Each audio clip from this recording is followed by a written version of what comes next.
vidi, ja lično mislim da samo glup čovjek može da misli da je najpametniji, da se ne menja i da on zna bolje od 5 ljudi u stručnom štabu. Šta će ti onda stručni štab? 20 miliona fanova. Ljubav koju su ti ljudi pokazali prema svemu ono što radimo, to je nevjerojatno. Jel ti problem bio da sklopiš ti? Jeste. Na najgori splet koji može trenutno se desiti. Kasno izlaziš na market i nemaš puno love. Ja sam siguran da, na primjer, u Srbiji sad ti imaš ljude, navijače i tako dalje koji su želeli reprezentativne košarke. Mislim, ti sad iz Eurolige odjednom ideš u neki tim koji je promijenio 750 trenera u 2 godine. Da, čekaj, kakav sam ja avangarda bio tada, sad čitam ovo za Šarasa da je puštao muziku glasno, se sjećaš šta smo mi radili? Ja sjećam se za trening, da. Ljudi iz marketinga nisu pozdravljali taj potez i iz menadžmenta i izlazili su iz sale jer nisu mogli da funkcionišu, koliko sam ja to bio sve odvrnuo. Pozdrav dragi naši, novo izdanje XNO's Chat podcasta i nekako u pravom trenutku prilika da predstavimo jednog još uvijek izuzetno mladog trenera, ali nekoga ko je već dugo, reklo bi se, na pravom putu, ko je rano dobio priliku da radi u Euroligi, nakon toga, hajde da kažemo, imao određeni pad u karijeri i onda se triumfalno vratio na veliku scenu. Novi selektor Srbije, gospodin Dušan Alimpijević. Pozdrav i hvala ti na pozivu. Sad, znaš što sam ovo rekao? Kaže Malcolm Gladwell, svi veliki ljudi, on je američki autor i aludirao je na Phila Jacksona. Kaže, nismo mogli, Phil Jackson nije bilo to dok nije posrno. Kad je imao, ne znam, recimo 2-3 loše godine, jer kaže, publika to voli, tu priču da se podigneš, jeste, da se digneš i da kreneš onda u pravom pravcu. Ajde, to ćemo kasnije, ali svakako prvo pitanje, kako si uopšte postao trener? Zašto? Ljubav prema košarci, odnosno sportu kao sportu, ali pre svega košarci, to je porodično. Cijela porodica mi je bila u sportu. Pokojni otac je bio fudbalski trener. Radio, iako je čovjek mašinski inženjer, on se bavio tim poslom na jednom solidnom nivou za te lokalne lige. Kažu ljudi da sam nasledio tog karaktera od pokojnog oca i ja zaista smatram da je i u ovom našem poslu trenerskom, kao i za igrača, kao i za sudiju, za sve potreban talenat. Smatram da treba ljudi to negdje da osjete, da li su ili nisu. Međutim, košarka je krenula tako što su komšije iz zgrade, Grkajac, braća, oni su me uveli u taj svet košarke i ljubavi prema košarci. Kasnije, to je putem Lazarevca, mjesta odakle sam ja rodom, sa 15 godina krenuo u Beograd i ja to stalno ističem, više ne znam ni da li je to nesrećna ili srećna okolnost, po mene 2 puta prednji ukršteni ligamenti sa 16 godina. Tako da, stvarno me je... A nisi fudbal probao nikad? Ne, to je bilo po građi bi rekao, jel da više pripadam fudbalu. Tata trener. Pa ne, probao sam, naravno, koji svi što probaju ovdje kod nas, na ovim našim prostorima, prvo se proba fudbal, ali, kažem, komšije odvukle na tu stranu, zavoleo i ostao. I eto, sa 16 godina onako vrlo rano... Je li isto koljeno? Isto, da. Drugi put kad sam pokidao više nisam ni hteo da operišem. Ostao sam bez prednjih ukrštenih drugi put. Nisam nekako imao volju u tom trenutku, nije mi smetalo za redovan život, tako da vrlo rano sam dobio ponudu, sa 18 godina sam, pošto sa 16 su krenule te povrede i veće operacije i onda to nekako se sve završilo, taj oporavak, pa druga, sve do 18. godine i onda sam ja već tu dobio ponudu od prijatelja iz Čukaričkog gdje sam trenirao posle Beopetrola i nekako su me oni tu, ne znam ja, simpatisali kao igrača, ako se to uopšte može nazvati igračom u tom periodu, da nešto ti tu možeš vidjeti posebno, ali u svakom slučaju zvali su me već da budem asistent mlađih kategorija. Tako da moj put trenerski je zaista krenuo od asistenta mlađih kategorija, pa onda sve mlađe kategorije i onda asistent u prvoj ligi u Novom Sadu. Taj odlazak sa 22 godine za Novi Sad. A reci mi, jel dobro to? Kad kreneš od nule, što se kaže. Ja mislim da je fantastično. Jel ne? Ja mislim da je fantastično, zato što svaki od ovih mojih poslova su mi pomogli u karijeri da to implementiram što sam radio na seniorskom nivou.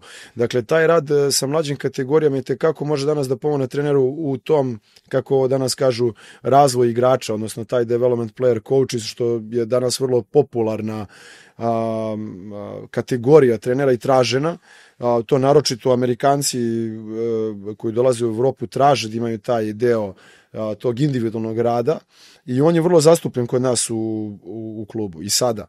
I zadnjih nekoliko godina ja sam uveo tu funkciju u klubovima u kojima sam radio kao nešto što je bilo mnogo važno da bi se igrači osjećali prijatnije i da bi se radilo na njihovom nekom individualnim korekcijama, a isto vrlo važno i ako imamo taj izlazak iz povrede ili su neke manje povrede pa da ne putuje s ekipom da ima sa kim da radi. Tako da, eto, taj rad sa mlađim kategorijama sigurno u tom segmentu mi je pomogao. A onda pozicija asistenta mi je najviše pomogla u karijeri. Da analiziram, da vidim stvari drugačije iz ugla asistenta. Scouting koji sam ja doveo na jedan vrlo visok nivo, po mom skromnom mišljenju mogu da kažem da sam zaista to su bili počeci nekog ozbiljnog skautinga kad se pojavio u KLS-u. Ja mislim da sam ga ja zaista doveo na jedan dosta profesionalno i ozbiljan nivo za taj nivo takmičenja i to mi je danas pomoglo jako u karijeri i pomaže mi danas danjem. A jesi uvijek bio temperamentan ili se to razvilo negdje? Pa mislim da jesam.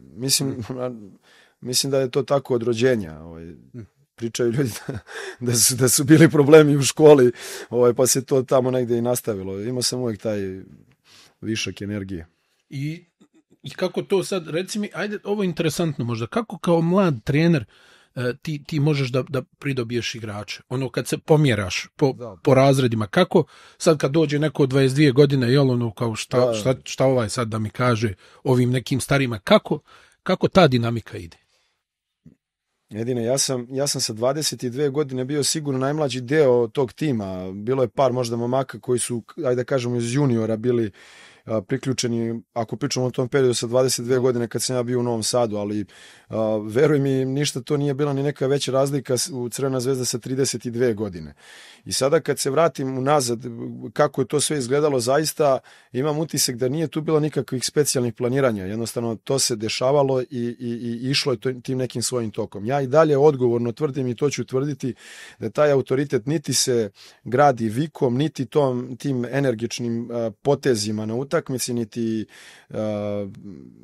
nekom ludom energijom pored klupe, sve i osnova svega jeste u znanju i onome što pričate i gradite sa igračima. Dakle, oni kad prime informaciju od vas, ako ta informacija njima znači, odnosno oni je implementiraju i mogu da nešto dobiju od te informacije koju ste dali, vi onda imate njihovu pažnju, kad imate njihovu pažnju, kasnije dobijate i autoritet i tako dalje. Znači, ako ima to smisla što pričate, to kupuje njihovu pažnju. Onda kada se na sve to nadoveže i taj odnos koji gradite sa njima, jer ljudi obično vide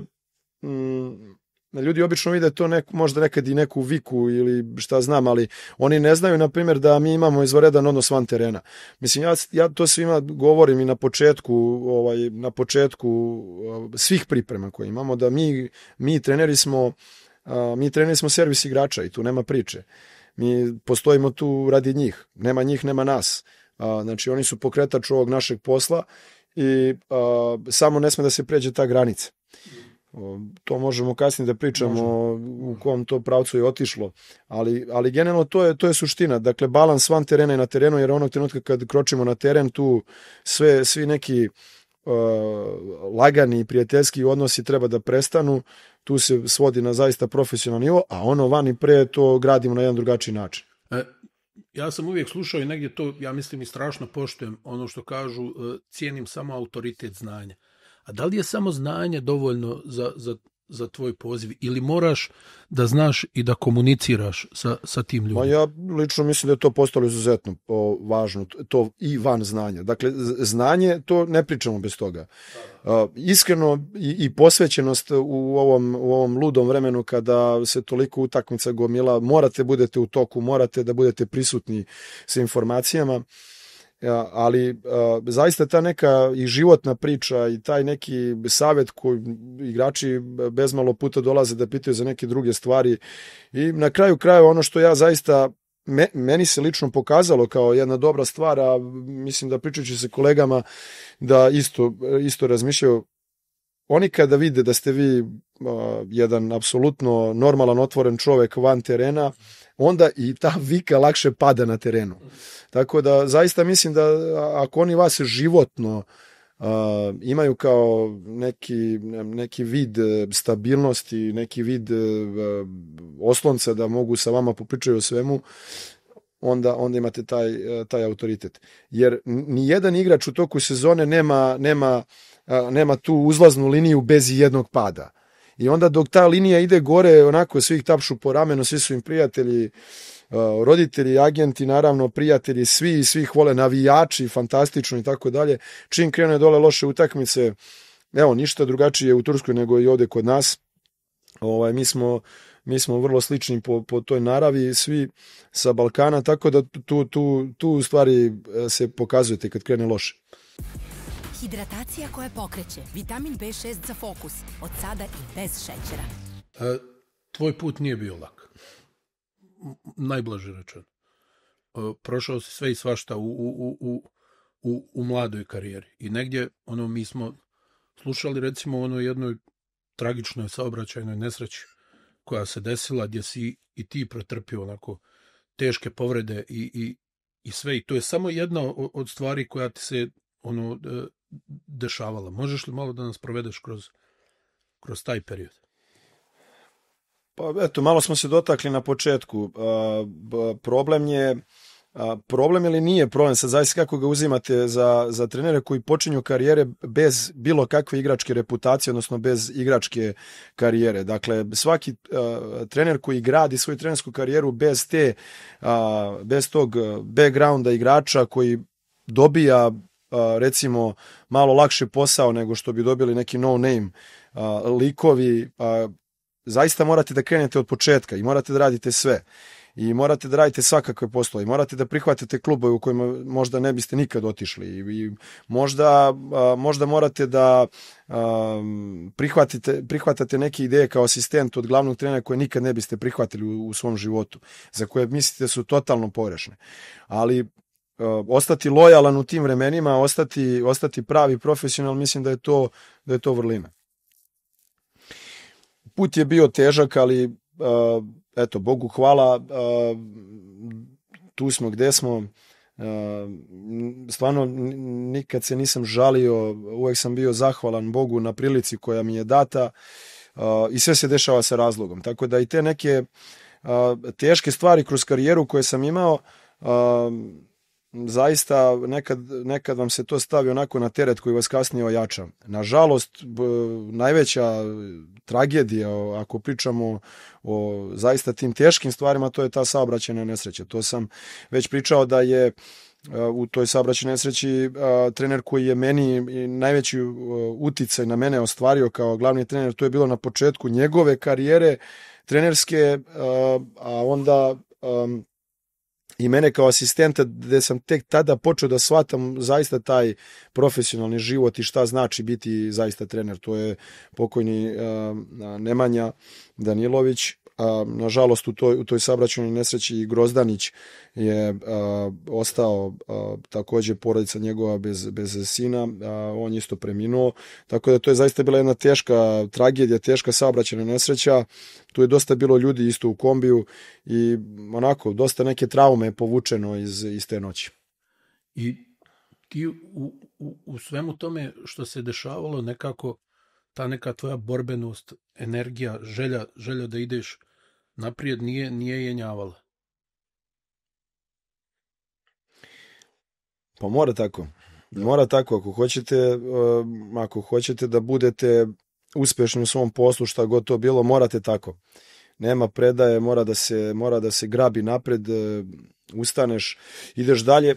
Ja opet kažem, ovo što smo mi pomenuli, to je u stvari zapravo prava tragedija. Sve ostalo su situacije koje se dešavaju u životu i zavisi kako ih vi podnesete i kako vi reagujete na njih. Ja zaista mislim da ne postoji ništa osim ovakvih stvari koje mi pričamo, ili ne daj Bože bolesti.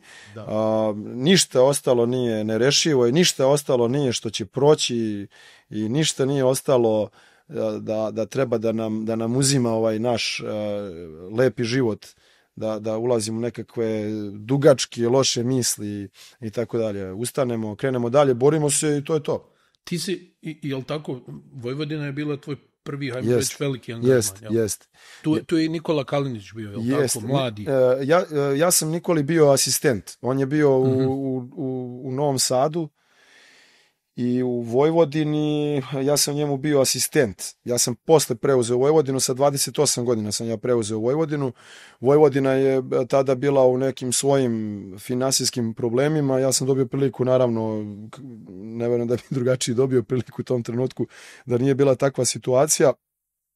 Tako da u prvoj godini smo imali muka, borba za opstanak je bio glavni cilj, a već u drugoj godini smo mi napravili sjajne rezultate, napravili smo ekipu od lokalnih igrača koji pripadaju više Novom Sadu nego van Vojvodine i napravili smo sjajnu hemiju, napravili smo sjajan rezultat, igrali smo dobru košarku te godine, bili smo u vrhu u ligi, plasirali se na završnicu kupa i tako dalje. Tako da Vojvodina je i te godine ono što je vrlo važno, pošto je novosadska publika vrlo specifična, publika se vratila, bila na Spensi i počela da gleda košarku i da uživa u košarci. A kako je izgledala filozofija košarkaška 28-godišnjeg Dušana Olimpijevića? Dosta je tu bilo različitih stvari, mogu ti reći. I vidi, sad stvarno kad sumiramo te neke stvari, ti kad kažeš 28 godina... Jesi se puno promijenio? Pa kako ne? Pa košarka se jedine promenila u zadnje 3 godine, posljednje 3 godine više nego za zadnjih 15 godina. Mislim, ti to znaš, pratiš više i od mene, sve lige i prenosiš i gledaš i naravno analiziraš. Lično sam stava da između 3 i 5 godina, naročito u posljednje 3 godina, se promenila više nego u svih 15 ili 20 godina unazad. Znači, toliko je otišlo u tom pravcu brzine, toliko je otišlo u pravcu vertikalnosti, vazduha, talenta. I ovo što je profesor Koprivica govorio, odnosno rekao, ja to apsolutno smatram najvećom istinom i najtačnijom definicijom igrača budućnosti. On je rekao, možda ako si ispratio njegov intervju, da je pomenuo da je igrač budućnosti čovjek koji će donositi najbolje odluke u punoj brzini. Dakle, to je košarka koju mi danas gledamo. Evo sad pogledaj, ti sad uđi u evroligaške timove i vidi koji su igrači najplaćeniji. I koji novac.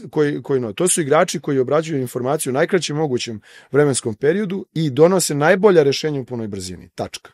Dakle, čovjek je sve već rekao davno i ne bi išao ošte dalje od toga. Tako da, naravno da će se i moja filozofija onda promeniti. U šta si vjerovao tada? U što recimo danas ne vjerovaš? Pa, znaš kako, tad sam bio dosta jednoobrazan u smislu da može da postoji samo hedge i ništa drugo, na primjer. A ako treba da izdvojim jednu stvar, onda je to. Naravno da onda godinama shvatiš da mora da postoji druge opcije i alternativne opcije, mora postoji primarna odbrana, sekundarna, tercijarna. Dosta sam toga promenio da na primjer, nisam bazirao na osnovu moje ekipe koju ću odbranu, o kom igraču da izvodim, već na osnovu igrača o kome treba da se vodi računa, odnosno da se vodi briga da njegove pluseve negde staviš onako sa strane. Tako da to je možda najveći pomak. Dobra selekcija odbrane na igračima. Jesi ti već tada u Vojvodini negdje razmišljao da je to poziv kojim ćeš se ti baviti? Da, ma kad sam krenuo sa mlađim kategorijama. Stvarno? Da, tad sam osjetio neku ludačku pasiju, pokretalo me to, jako sam voleo, uzbuđen na svakom treningu u radu sa mlađim kategorijama. I imao sam te neke momke, klince te u to vreme, to su sad isto odrasli ljudi, koji su, mislim, to isto bilo smešno, ja sam zamislio sa 18 godina isto nekog autoriteta i tako dalje, treniraš ljude koji su, na primjer, u tom trenutku, ne znam, par godina mlađi od tebe, znaš. I tada sam osjetio stvarno i neku dobru komunikaciju sa njima i jako lepu energiju i tad sam se zaljubio u taj sport. Mislim, u posao, izvini. Da, a to je posao koji koliko se recimo, trenerski posao, ja uvijek kažem, je izuzetno težak. Stvarno, ko nije toga svjestan, mislim da debelo griješi. To je, ja mislim, jedan od najtežih poslova u sportu. Moje mišljenje je trenerski, ako nije možda i najteži. Kako si ti balansirao pobjede i poraze? Jel to sad išta bolje nego što je bilo ili je tad bilo bolje? Ili si tad lakše podnosio? Iskreno ti kažem, sada mnogo lakše podnosim pobjedu. Zato što i pobjeda je stvar navike, kad se podigne šta ne radite pobjede? Ne to, nego zaista čim se završi utakmica odmah tražim šta treba da menjamo. Nije mi, na primjer, pobedili smo utakmicu i samo prođe dan i kažemo odlično sutra na sastanku, nego zaista ulazimo u analizu svake utakmice detaljno i radimo taj autoscouting na kome dosta baziramo analizu svega što radimo i traži. Znači nema ništa ono malo u sebi, kao ukovo je bilo dobro. Opet ću citirati pametnije ljude, naravno, nego što bi ja to mogao sastaviti. To je profesor Aca Nikolić govorio, u pobedama uvek treba držati tu tenziju, a u porazima treba pohvaliti i podržati ekipu. Dakle, stvarno je to živa istina. Kad se pobeđuje, mnogo se lakše i primaju informacije i kritike nego u porazima. Igrači su mnogo spremni da prihvate kritiku kad pobede i odigraju dobro. Ja tad baš nastupam. Mislim da će to biti onako jedna... Mislim da će Johna Matthews moći da napiše jednu knjigu o mom odnosu sa njim ove 3 godine, kakvi smo sve imali situacija, poslije njegovih dobrih utakmica, tako da... Evo, ovo što si rekao, to je možda najveća ta neka adaptacija da posle pobede se drži ekipa na zemlji. Jer evo, završili smo sad, krenuli su FIBA Windowsi. Mi smo imali situaciju da je posle 8 pobeda vezanih, imali smo 9 utakmicu protiv Manise kući, mi smo to mogli da izgubimo. Da. To je tako je bilo. Gubili ste koliko? 13, 14? 12 razlike na polovremenu, bilo je 14 u jednom momentu. Da. Znači, to je izgubljena utakmica. Dakle, ta tenzija je neophodna, jer igrači po defaultu se opuštaju, teško im je objasniti značaj svake utakmice i naročito u ligama kao što je Turska, koji, mislim, to je teško ljudima objasniti koji nisu bili da igraju Tursku ligu. Evo sad bio je baš trener Oliver Kostić, mi smo pričali tamo pre utakmice i posle utakmice. Ljudi ne shvataju šta je Turska liga. To je 7 stranaca, dobro plaćenih stranaca. To je fizička košarka gde ima toliko kontakta. Ljudi pričaju španska liga bolja i tako dalje. Ja se u ovom trenutku ne slažem samo iz jednog prostog razloga. Uzmite ekipe u španskoj ligi od 8. pa do začelja i uzmite u turskoj ligi ekipe od 8. pa do začelja. Znam šta hoćeš da kažeš. Vi ne možete dodati Merkez Efendi, vi odete tamo, vi možete izgubiti glatnu utakmicu. Buju Čekmeče pre par kola imao 5 razlike na 45 sekundi do kraja na strani protiv Fenerbahčea. Možda Turska ima, ne znam da li ćeš se složiti, ali možda ima i najbolje strance u Evropi. Ima sigurno. Kad gledamo od dna do vrha. Ne bih da... Dobro, naravno da Španci neguju svoju špansku košarku i imaju... To je njihov plus. Ne bih ja to kao minus, ali zaista to što se dovodi od stranaca, vi kad prođete, Edine, ti znaš, pratiš isto, imaš Fener i Efes. Okej. Ali ajmo dole da vidim. Pa evo Merkez Efendi koji si pomenuo, kakvi su igrači igrali zadnje 3 godine za Merkez Efendi. Tako, pa evo Erok niko nije čuo, Erok Sport, niko nije čuo, ljudi ušli ove godine. Mislim, to je Ufuk Saridža trener plus dobrih 7 stranaca, korektni domaći igrači, dobri domaći igrači, dakle, to je Galatasaray, ma sve ostale ekipe, da ne pričamo. I to su nenormalno ulaganja. Jedine, to su nenormalno ulaganja. Taj narod koliko voli sport, to je nešto neviđeno. A reci mi jednu stvar, evo samo mali tematski skok. Jesi primijetio da recimo u zadnjih nekoliko godina, ovo što si rekao kako su nastupile velike promjene, ali čini mi se da više nijedno vodstvo nije sigurno kao što je nekad bilo. Da, pa zato što košarka otišla u jednom drugom tempu. Košarka se igra, sad je to taj visoki tempo, visoki intenzitet, vrlo lako se tope te razlike od 12, 16, 18, to je bez ikakvih problema. Skida se i 20. Skida se i 20, da. Mislim da je to u stvari ne glavni... I vjerovatno i šut za 3 poena, jel? Kako da koji ne? Je sad postao... Pa kako da ne? Izgubila se taj šut polu distance, to se izgubio, to je sad statistička greška. Ko uzme taj šut sa polu distance, sve se češće puštaju na taj short roll visoki igrači da rešavaju utakmice, sve manje rotacija na njih u tom smislima. Dakle, i tu se izgubila ta potpuno varijanta. Ili je taj duboki roll centra ili se ide u stretch varijantu sa četvorkama i peticama. Te stretch petice su postale prednost i taj šut za 3 poena. Tako da ima dosta tu sad intenziteta, ima dosta tog naboja tokom čitavih 40 minuta. Reci mi, Spartak i Subotice, 2 godine. Da. Jel tu već oblikuješ nešto, kako bi ti želio da... da izgleda ta ekipa, koja je to neka tvoja košarka i tako dalje. Da. Pojavila se ambiciozna uprava te godine koja je želela da bude uspešna i u vođenju tog kluba.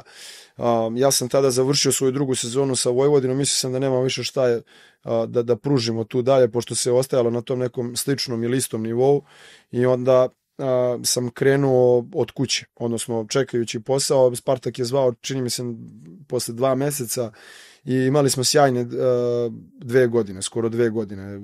Mnogo lep život sam imao u Subotici, stekao puno dobrih prijatelja tamo, živio sam zaista lep život. I uživao sam u toj košarci u Subotici. Takođe, publika u halu se vratila. Subotica uvek voljela košarku i dvoranske sportove i poklopilo nam se da smo te godine prvi put posle 14 godina Spartak poslali na završnicu kupa, mislim da isto posle 14 godina u Superligi. Rekli su mi neki podatak, sad to je već bilo i davno, ne mogu se setiti, možda čak i prvi put od osnivanja ove nove države, nikad nije bilo posle toga. Tako da poklopilo se dosta stvari, da imam jedan od najlepših perioda u svom životu u Subotici. To su još uvijek, što se tebe tiče, nisu neki veliki ugovori, je li tako? Ma kakvi, to su bili sve... ali to je ono što stalno pričam i kad razgovaram sa trenerima, kolegama mlađim od mene, imam nekak utisak da sada te mlađe generacije dosta mi dolaze na trening u Istanbul, dosta trenera dolazi da gleda treninge. Otvoren si za to, apsolutno, nema tu šta. I volim čak i da popričamo i da razmenim. Milion puta ja čujem dosta pametnih stvari, natera me na razmišljanje, nešto mi ukaže, odem kući, malo stavim na tablu, vidim da li može ili ne može. Tako da volim. Nego krenuo sam da ti pričam ovo iz prostog razloga što opet postoji ona rečenica, nemoj juriti novac, jer karijera nikad neće doći. Ako budeš jurio karijeru, novac će doći. To je u stvari taj početak svakog trenera po mom mišljenju, jer ako odmah ugovor postane glavna kategorija u odlučivanju kluba, nema šanse da ćete doći do te. Opet govorim, ako nisi bio vrhunski igrač pre toga. Dakle, ako krećeš stvarno od nule, od onog rudarskog posla, od rudnika, dakle, od mlađih kategorija, dakle, tu novac... sad, to je jedna teška kategorija. Lako je sad pričati s ove distance. Zašto? Zato što tu porodica trpi. Dakle, ako je mlad čovjek oženjen, žena ima u tom smislu treba da ima puno razumevanja. Roditelji.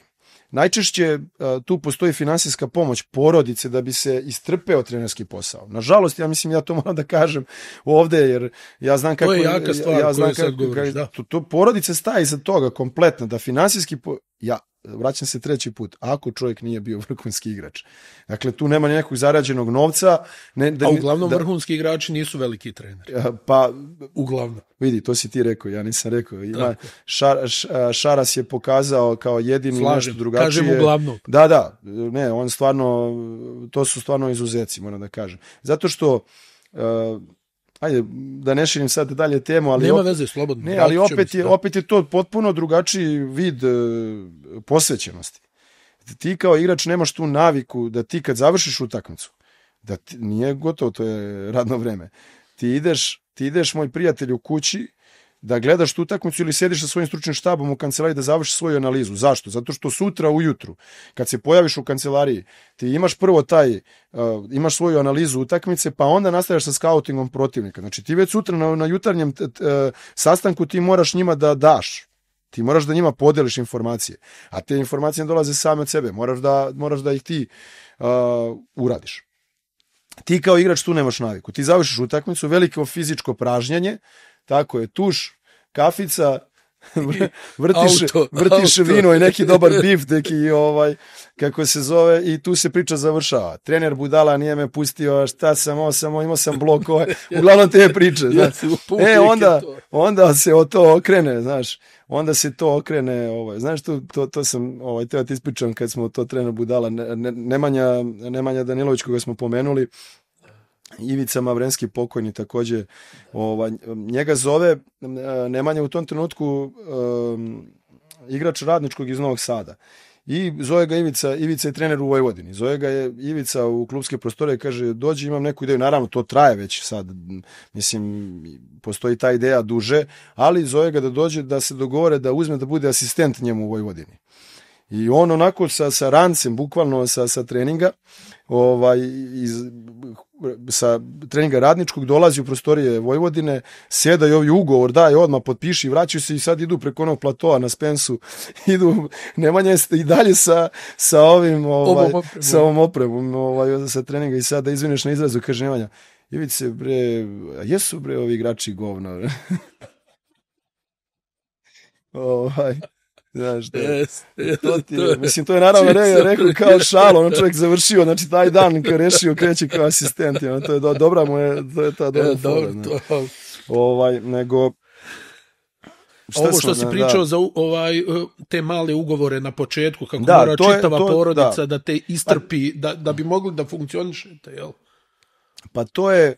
Znaš šta, to je zaista nešto gde cijela porodica treba da stane za svega toga i sad ne znam koliko je porodica spremna da žrtvuje, koliko porodica ima uopšte mogućnosti da stane za toga, jer mislim nije to... Šta su tebi tvoji rekli? Jel bilo sine nađi neki ozbiljan posao ili guraju? Pa ne, bilo je tu milion problema, mislim, ja sam, to je za njih bio udarac da se ide, pošto, znaš kako, moji roditelji, oni pokojni, oni su te generacije starog kova, gde završi ti fakultet, vrati se ti, u Lazarevcu imate Kolubara, rudarski basen, siguran posao, i glavni cilj je za stalno ti potpišeš i vidi Bog da te vidi, nakrivi šešir, čoveče, ko te juri posle, bre, dećeš polako. Pričemu tvoj otac mašinski inženjer, to je majka težak ekonomista, fakultet. Da. To, pazi, mašinstvo je baš onako težak fakultet. Ma da, oni su, to je njima bilo to takav udarac i to, mislim, otac se nije pomirio sa mojim poslom sve dok ja nisam potpisao za FNP. On je smatrao da je to maltene neki hobi kod koga će moja porodica u budućnosti da pati zbog toga što sam ja imao toliku pasiju prema tom poslu. I to zapravo jeste, ti uvek šetaš po toj nekoj liniji, ti si uvek da li ćeš da prevagneš na ovu ili na onu stranu. Nažalost, ima puno ljudi koji ne prepoznaju moment kada je vidi, ja sam imao u nekom momentu... Jesi imao krizu? Kako ne, pa dok sam bio u KLS-u u tih par godina, ja se sećam, šetam sa svojom suprugom, ja kažem, vidi, ne bude li se desilo nešto ove godine, ja sam završio, diplomirao na ekonomiji, ja odo da radim drugi posao. Mislim, idem da radim možda što sam treba živjeti od nečeg, jel? Pa da, ne možeš sad zbog svoje ambicije da staviš porodicu sutra u taj ambis. Treba račune platiti, jel? Tako je, a ne možeš biti ceo život taj neko ko onako sramotate, oženjen si već, ne možeš da očekuješ pomoć drugih. Tako da te krize su apsolutno normalne i te stvari su ljudske. Tako da moj otac je tek kasnije kad sam ja potpisao za FNP, kao to je to, jel? Da. Onda je on rekao kao, ok, ovo sad već ima nekog smisla sve što si ti taj put odabrao. Ali i dalje njima bilo diplomiraj ti, pa onda ćemo mi, tako da njima se životni taj neki san i ostvario i sa tim. Pa moja mama i dalje ne vjeruje da sam ja komentator. Znači. Kao kakav je to posao. Reci mi, radiš nešto mimo toga, znaš. Pa da, kao imaš li nešto od 9 do 5, to je hobi. Evo upravo ovo što ti govoriš. Kao sine, to je hobi. Ne, ali roditelji zaista, oni imaju tu najčistiju emociju, najlepšu prema svojoj deci. Vidi, ja moram sad kad već pominjemo to, zaista moj otac nekim svojim, ajde kažem, karakterom i nekim svojim životnim principima koje je imao je najviše uticao na moj razvoj. Šta mu je bilo glavno?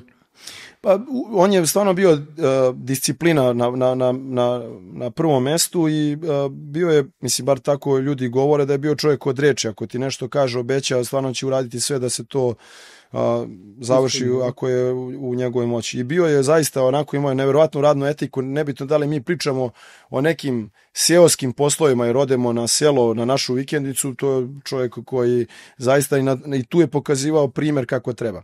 Dve stvari. Kad već pominjem ovo, jer to su dve stvari koje su najviše uticale na mene. otac je već bio u nekoj poodmakloj fazi svoje bolesti i on kaže meni, ja sam već u tom trenutku potpisao za Zvezdu. I ja dolazim na vikendicu posle ne znam koliko meseci, nisam uspeo da dođem uopšte od utakmica letova i on sedi, nikad to neće zaboraviti, on sedi na pragu onako već onemoćao poprilično, on kaže meni, sine, kaže, mnogo si u vazduhu. Ja kažem, čale, na šta misliš? On kaže, mnogo si, gore si, kaže, u avionu, kaže, letite vi na utakmice. Čovjek, kaže, izgubi dodir malo sa zemljom, kaže, gore si, nebo, pa nemaš, kaže, osjećaj za neke stvari, kaže. Treba si dođeš, kaže, ovde na selo malo, pa pokosiš, pa budeš s ocem malo tu, pa provedemo neko vreme zajedno, pa ti ja kažem nešto, pa ti kažeš, tata, ja lupaš gluposti, pa nema problema, ali popričamo malo, budeš malo na zemlji. Mnogo vremena je prošlo dok nisam shvatio šta je mislio. I druga stvar, ja sam otišao na razgovor u Rusiju za posao i to je bio intervju sa moje strane da vidimo da li posle Zvezde bi to mogao biti dobar potez za mene. Ja sam otišao i vratio se i rekao sam agentu da ne. I pravo iz njegove kancelarije otišao sam u bolnicu i otac mi kaže, molim te, ispuni mi poslednju želju, molim te, potpiši to. Zašto ti ovo pričam? Zato što pričamo o roditeljima i njihovoj emociji i njima je ta stabilnost. Njemu je posljednja želja bila da ne ode na onaj svijet, da ja ne budem da ja nemam potpisan ugovor. I ja sam se vratio i nažalost, eto, stvarno posle potpisa nije prošlo možda mjesec dana, on je preminuo, tako da to je jedan od glavnih razloga zbog čega sam ja potpisao taj ugovor. A reci mi, pričajući sve to, taj tvoj dolazak u FNP, koja je tvoja bila lična ambicija i šta su oni vidjeli u tebi pa su odlučili da ti daju šansu? Da li znaš sad s ove distance? Da, ono što ja znam, što sam ja saznao posle par godina, da su oni mene već pratili. I Edine, ti također znaš da je taj monitoring igrača i market kakav izgleda, nažalost isto je još kraći sa trenerima. I tu onda pojavljivanje bilo čega novog, drugačijeg, odmah se stavlja također pod tu kontrolu i analizu. I meni se otvorilo tako da sam zaista u tim klubovima, od kako sam krenuo kao prvi trener, da je to sve išlo nekom jako brzom uzlaznom putanjom. Či Vojvodina od tog nekog donjeg dela do vrha, Spartak od donjeg dela do vrha, ali svima je verovatno bilo najzanimljivije to što smo mi igrali, način na koji smo igrali. I to je dovelo do toga da ja preuzimam FNP u Superligi. I onda se dešava to je Superliga bila KLS kada je KLS bio zaista nešto drugačije sa svetom Superligom nego što je ovo danas ili posljednjih par godina. I ako se sjećaš, to je bila ona utakmica sa Partizanom gde smo u 2 utakmice ih dobili poprilično dominantno, a najveći šok je bio za sve zato što FNP tada nije nešto imao sjajne partije u ABA ligi, isto također bio u donjem delu tabela i onda se nije to očekivalo od FNP-a u Superligi. Tako da, eto, to je onako se pokazalo. Ja onda potpisujem tu 3-godišnji ugovor posle tih par mjeseci koji naravno nisam odradio jer sam prešao ovamo u Zvezdu. A kad je stigla ponuda Zvezde, jesi onako objeručke prihvatio ili je bilo stani da razmisli? Pa ne mogu ja da slažem i da kažem da ne možeš ti sa 32 da prihvatiš objeručke Crvenu Zvezdu. Mislim, i Euroligu. Jesi imao neke strahove, dileme? Strahove ne. To je ono što smo pričali, ti si pomenuo malo pre koliko je težak posao i ta način na koji poraze i pobede, jer pobeda je stres. Čovjek kad ne zna ni sa pobedom da se nosi možda poludi. Pomisli da je to normalno. No nije normalno, to nije normalno. No, ništa nije normalno. Ništa nije normalno. Ništa se ne podrazumeva. Ništa. Evo, veruj mi da imam toliko situacija u svom životu da možemo to da pomenemo kao primjere da stvarno ništa nije normalno. Ali šta sam ja odlazeći u Ameriku video i to mi je pomoglo dosta. ja nisam neki preveliki ljubitelj svega ovoga što se dešava sve do play-offa. Kad krene play-off, za mene postaje gledljivo. Naravno, uživam da gledam naše ljude, meni je sad i to posao, da moram na drugačiji način da gledam, jer zaista hoću da vidim na koji način svi potencijalni reprezentativci najbolje mogu da se iskoriste. Pešić je počeo da se ustaje da gleda NBA. Tako je. 76 godina. Rekao je, da. Tako da, zaista, na primjer, nema tu neke pretjerane dileme, treba da vidimo dakle poentiraju šta rade i iz čega se najkomfornije, najbolje osjećaju, to treba primeniti u reprezentaciji sa njihovim dolaskom potencijalnim.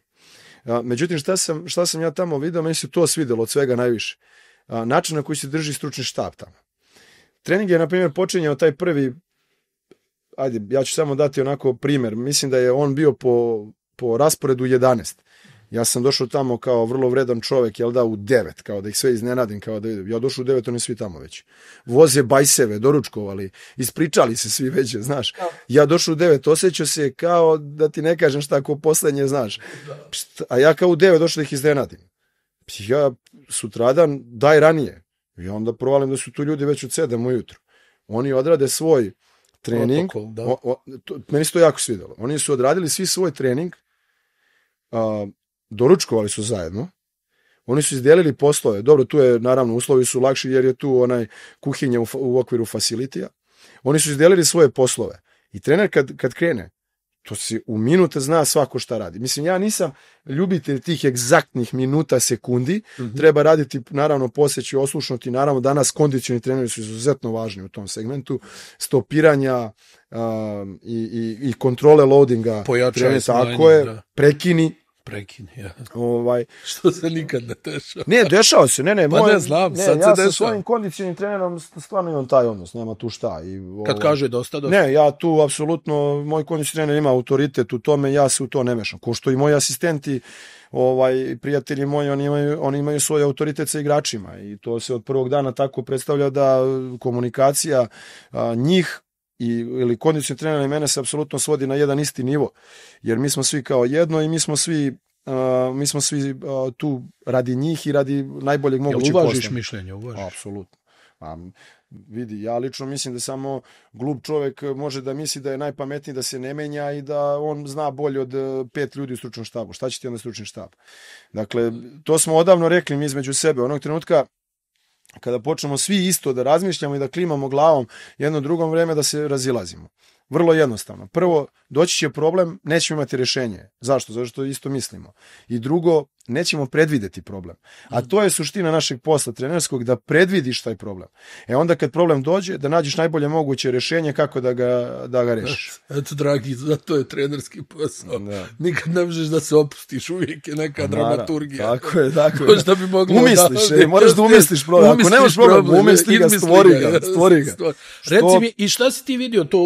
To je Las Vegas bio, je li tako? Da, ali ja sam prvo bio na kampu Dallasa pre nego što ćemo otići Las Vegas tamo na tu letnju ligu, pošto meni je bila želja da odem da vidim kako se organizaciju. I onda sam ja to preneo, ovo sad što ću ti ispričati, onda sam ja to preneo na svoj stručni štab i u Bursi, a i sad naravno i u Bešiktašu. Mi smo imali to pravilo da moramo da dođemo. Dugo smo vremena to zvali Dallas, pa smo posle promenili na San Antonio. Sad smo mi, znaš, sad je to naše. Naučili smo mi dosta od vas. Tako da svi dolazimo da napravimo taj neki zajednički doručak ili kafu, gde delimo poslove, apsolutno sve ko šta radi na terenu, pošto meni su svi saradnici uključeni u trening. Svako ima svoj deo posla i jako su uključeni. Imaju svoje delove treninga u kome rade i ekipno, ne samo individualno. Kada završimo trening, obavezno se radi analiza toga šta smo uradili, šta možemo pripremiti za sutra i onda u zavisnosti od termina treninga koji imamo, idemo ili posle svi zajedno da odradimo trening, ili smo ga uradili pre ovoga svega ujutru. I to, svi se pridržavamo toga i uživamo u tom.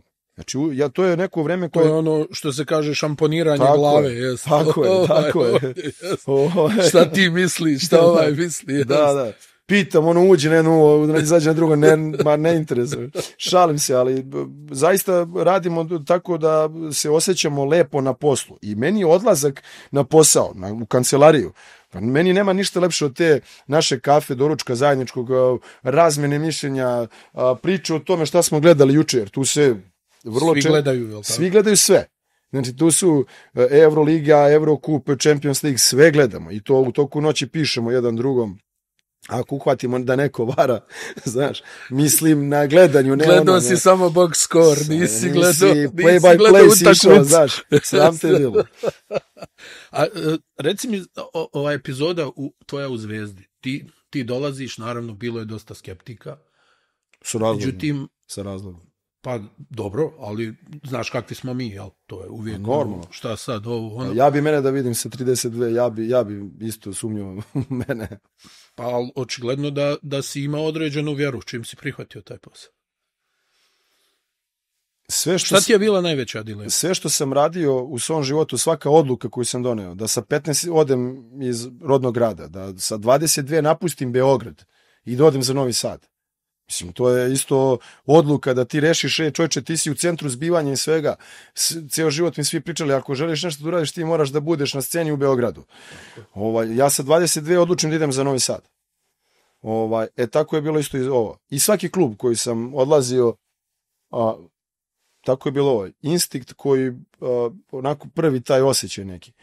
Ja sam znao da neće da bude uopšte lagano, jer to je Zvezda koja je bila u tom trenutku godina pre, mnogo godina pre i godina kasnije, naravno, svedoci smo toga sada, nikad nije se pojavilo ni približno tako mali budžet kao te godine. A znamo zbog čega.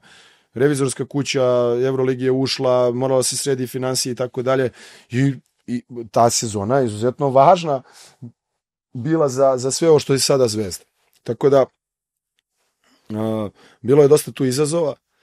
Na početku, ja kad sam došao, to je bio jedna vrsta izazova sa kojom se nikad ranije nisam susreo, a kako bih. Ali vrlo brzo sam shvatio da tu nema previše neke razlike. Koji god nivo da radite, ako ga radite pošteno, posvećeno kako treba, ne bi trebalo bude razlike, ne bi trebalo bude problema. Šta ti je, pitao sam te malo prije, šta ti je bila tu najveća dilema? Ipak sad koračaš na najveću scenu, jel? Euroliga. Sve kolege maštaju da rade u Euroligi. Stalno je pitanje, jel ima neki posao Euroliga. Šta je tebi bila najveća dilema? Šta ti je možda stajalo negdje kako ću za nešto? Je li bilo nešto u tvojoj glavi da ti je, si možda mislio kako ovo sad da uradim? Jedine, nije Euroliga i svaki posao u Euroligi najbolji posao u Evropi. Ima puno klubova, pričamo o svom trenerskom. Da. Ima puno, moj posao u Bešiktašu je fantastičan posao. Ja verujem da je moj posao u Bešiktašu bolji nego nekoliko klubova u Euroligi. Ako ćemo ovako da gledamo, ajde, radiš u najljepšem dijelu Istanbula. To je stvarno životna privilegija. Prvo to, drugo... Kvadrat milion. Tako je. Pa vidi, nije daleko od šale. Drugo, 20 miliona fanova. Ljubav koju su ti ljudi pokazali prema svemu ovome što radimo, to je neverovatno. I to ozbiljnih fanatika. To je neverovatno. To je ozbiljnih fanatika. Ne, ali vidi, to je prvoj godini bilo onako, u drugoj godini se to povećalo. Ja tebi ne mogu da ti objasnim šta je to sad u trećoj godini. Mi smo imali Manisu u subotu u 1, rasprodatu halu. Manisa u 1. Jel shvataš ti da pre 3 godine, pre nego što ćemo mi doći, oni kad su htjeli zbog rezultata da na primjer, da naprave da nema publike, da ne bi bilo zviždanje i tako dalje, oni stave taj termin u 1. Mi sad imamo u Manisu rasprodatu u 1 u subotu. To je ovdje bilo u 11. Da, u 11. Mislim. Da gledalci razume koje je to vreme tamo. Ja mislim da znaju kod nas ljubitelji košarke šta je Bešiktaš generalno. Jedan od najljepših stadiona, ajde da ne širim sad puno, jedan od najljepših stadiona u Evropi. Sigurno. Navijačka baza koja je... I čim ima malo dobrih rezultata, eto ih. Tako je. Juriš. Ali to je neverovatno, na primjer, to je klub koji nije to sad rezultat da si ti šampion.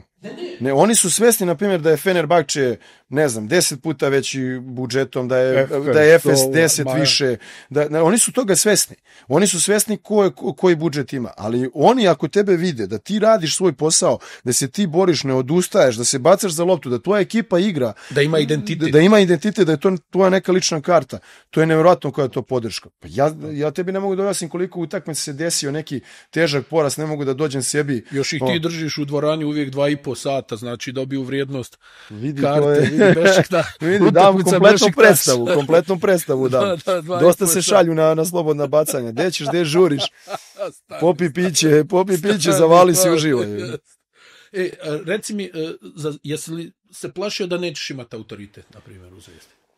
To je uvek dilema, ali mislim ne u Zvezdi, nego bilo gde. Dilema je taj autoritet zbog godina, ali vidi, ja znam da u to vreme bile su neke priče, sećam se to sa Perom Antićem i tako dalje, mislim. Dobro. Peru da pozoveš da ti kaže, ja sam imao najbolji mogući odnos sa tim čovekom i uglavnom te ostvarene ličnosti, ostvareni igrači nemaju potrebu da oni neki svoj ego leče na bilo kakvim pogrešnim stvarima. Ljudi kada dođu čuju to šta ti imaš da kažeš, ako to radi, nema tu problema. Međutim, jeste bilo izazovno u jednom drugom smislu. To je za mene bio prvi put da igram u tom režimu utakmica.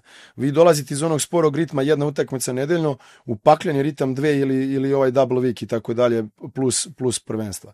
Tako da to je bilo najveći izazov za mene, da se promeni potpuna struktura treninga na dnevnom i nedeljnom nivou, mikrociklusi. Planiranje, jo. To je bila najveća dilema. I tada kondicioni trener moj koji je bio sa mnom u Zvezdi, Aco Jovančić, odradio strašan posao, taj prelaz iz ovog jednog režima rada u potpuno drugi režim rada i to se nastavilo u toj sezoni. Ja opet odgovorno tvrdim da je to bila jedna sasvim dobra sezona. 11 pobjeda u Euroligi. Da, to je bilo sa četiri utakmice manje. Ne, u odnosu na ovo vreme više. Bila je dopuna 2, pa još 2, tako? Tako. Znači to je 4 ekipe, to je 8 utakmica manje. Da. Ako poredimo u tom 11, pri čemu si dobio i Real u Madridu. Da, ali znaš šta je tu, i ovaj novi sistem takmičenja, to je isto bilo jako sveže sve, to je bilo par godina jedna grupa. Da, i tek je krenulo ovo kao ligaški. Tako je, tako da je to bilo izazov i za nas, ali je bio izazov za sve trenere, to je bila neka druga, treća godina možda. Kad si ti vidio te sezone da možeš? Kao ono da kažeš sebi, pa ja ovo mogu.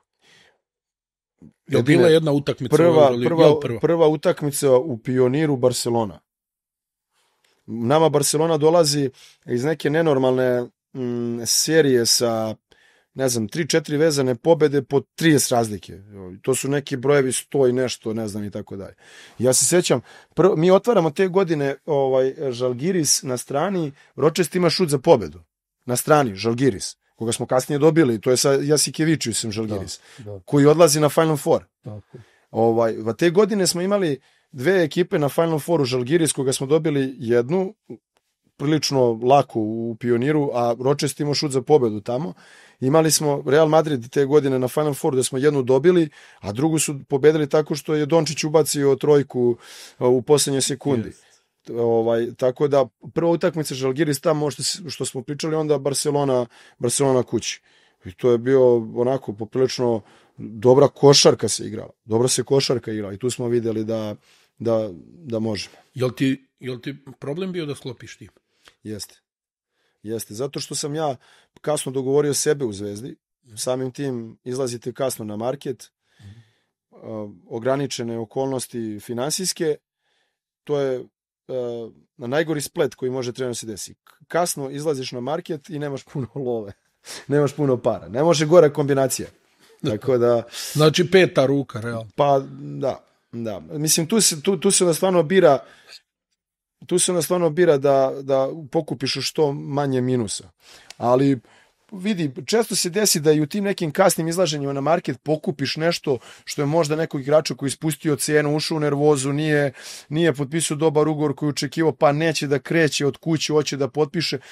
Ima to svojih isto prednosti, tako da ja opet lično mislim da smo napravili jako dobar roster za taj novac. A reci mi, kako si se nosio sa tim, sad dolaziš u Crvenu zvezdu, 1000 mišljenja, ovi komentara, nešto dođe do tebe, kako to iznivelisati za jednog mladog trenera da se držiš negdje, da ne slušaš puno ove neke negativne komentare, da opet ne slušaš puno ni ove neke što te, lansiraju u orbitu. Kako naći tu neki balans, unutrašnji mir? Da li je uopšte to moguće?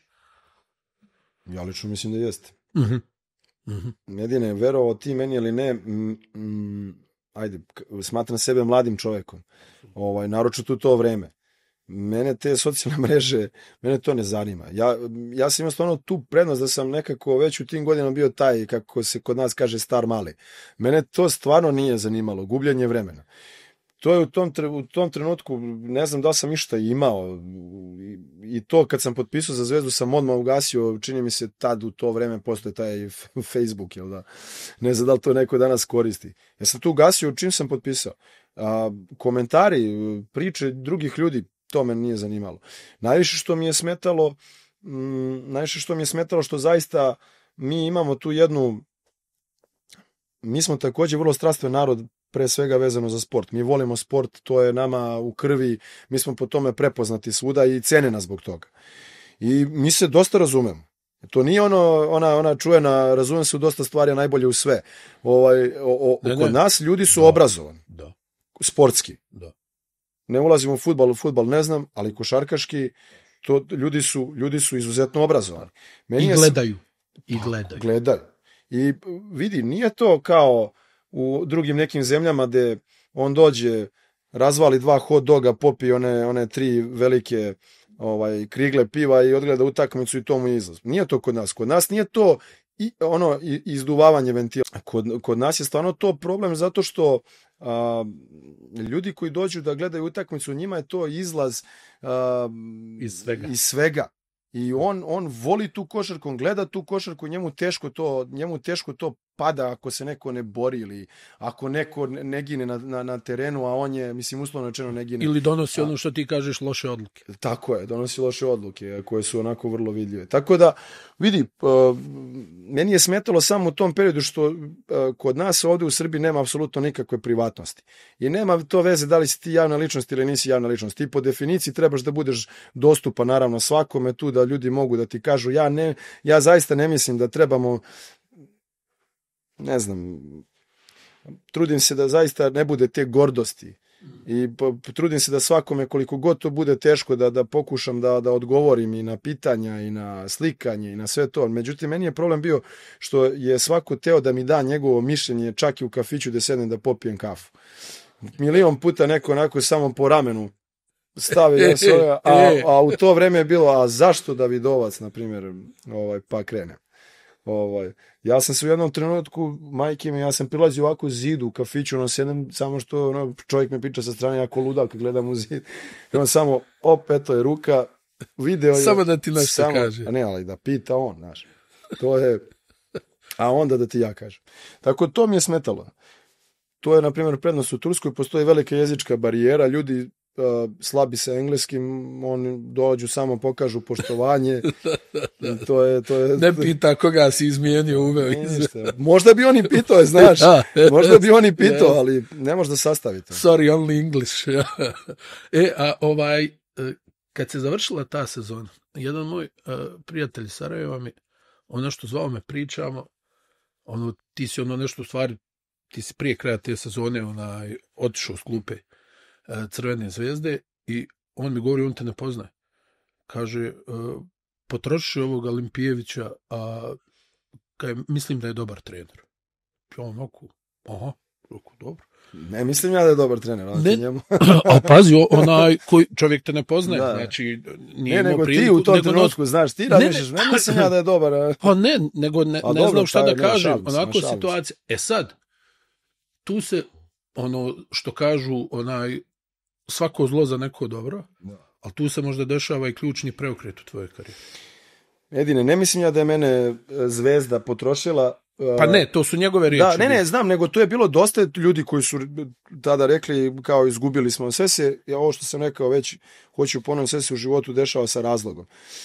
Meni je Zvezda u tom trenutku pomogla, jer ja sam nastupajući za Euroligu automatski dobio licencu u kojoj u Turskoj ne možete lako da dobijete. Naročito u to vreme. To je bilo tako pooštrene, rigorozne mere. A tad su nekad i pooštrili, jel? Da, oni su tada da bi zaštitili svoje trenerski market, oni su i tada je, na primjer, kategorija bila, ne znam, finale ili čak šampion ABA lige, finale ili isto šampion Nemačke, Litvaniji šampion samo, NBA je mogao asistent, NCAA morao si da budeš Final Four.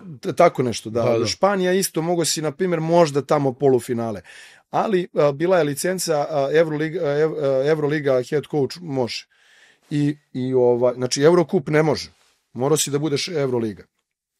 Tako da meni je u tom trenutku pomoglo to što sam ja, i bilo je 5 godina period.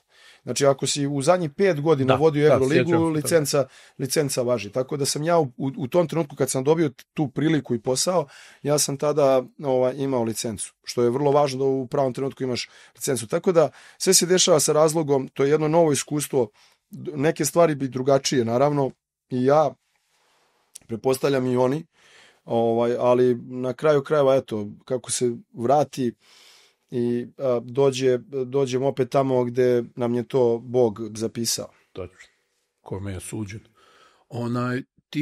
Ta sezona u Rusiji, šta ti je prolazilo kroz glavu? Ajde, rekao si ovo, otac je rekao, sine, potpiši ugovor da si barem finansijski zbrinut.